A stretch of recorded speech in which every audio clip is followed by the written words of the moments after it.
We're talking about masks and face covering. There's a lot of confusion about when to wear them, which kind, how to properly wear them, and how to clean them as well. NBC's investigative and consumer correspondent Vicki Nguyen joins us now to clear things up. Vicki, you've been so smart on all this stuff. Let's do the top line first.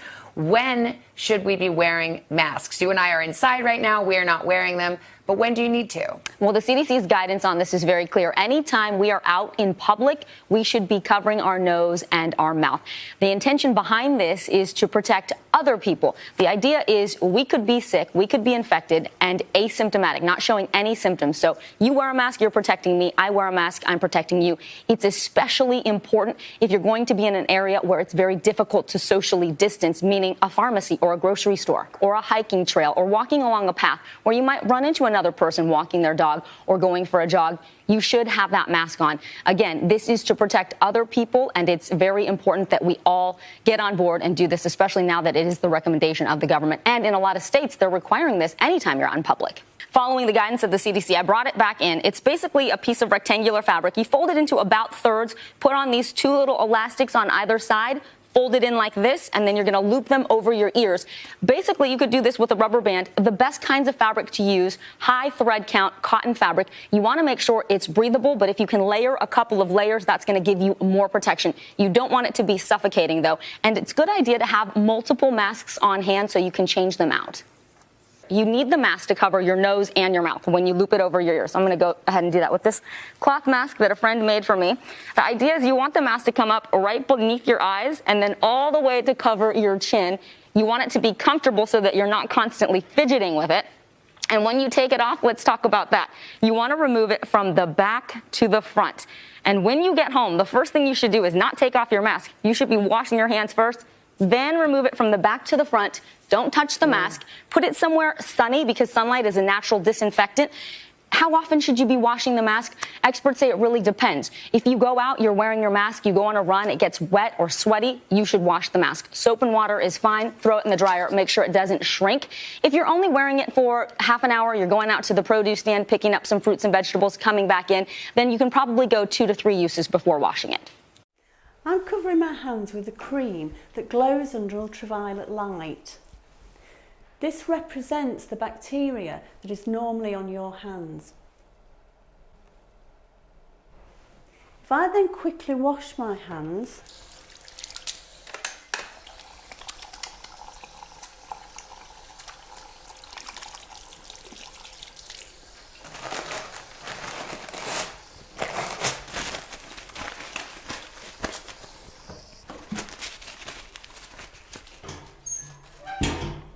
and replace them back under the ultraviolet light, you can see where the cream remains in the creases of the skin and around the fingernails.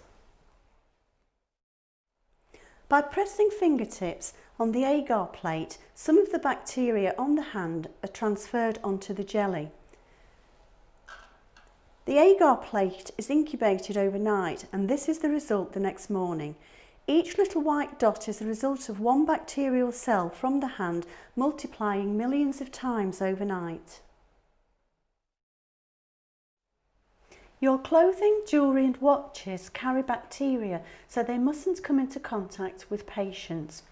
Before you clean your hands, roll up your sleeves, tuck in your tie if you have one, take off your wristwatch and any rings with stones or ridges on them. Only smooth wedding rings like this one are acceptable, but you still need to clean under and around them. To squirt some alcohol hand rub into the palm of one hand, rub the fingertips and the fingernails into it, spread it into the palm of the other hand and do the same with the fingertips and the fingernails. Make sure that all surfaces of the hands are covered, the outside of the thumbs, and keep rubbing until the alcohol hand rub has dried. The amount of rub that you use depends on the size of your hands and the brand of alcohol. Put the rub into the palm of one hand. As you spread it across the palm with your fingertips, you're starting to decontaminate both the palm and your fingertips. Pass some onto the other palm and spread it with the other fingertips. Now work on the back of both hands and in between your fingers. If you are wearing a wedding ring, make sure that you clean around and under the ring. The idea is to cover all the surfaces of both hands up to the wrists and keep rubbing until the alcohol dries. Wet your hands using warm but not hot water. Use about a teaspoon of soap, covering the palms, working in between the fingers.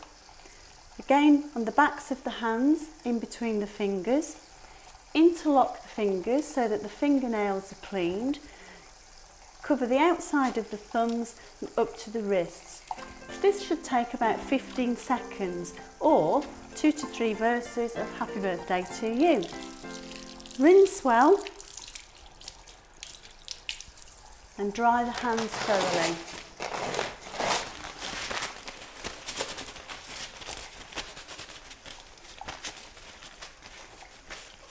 Turn off the taps either using the paper towel or your elbow. Avoid a common mistake. Make sure that you open the bin with your foot, not with your hands.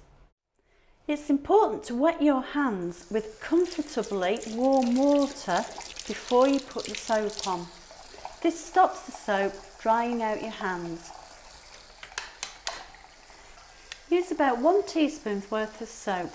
Rub the palms together to make sure they're completely covered with soap up to the wrists. Then rub between the fingers.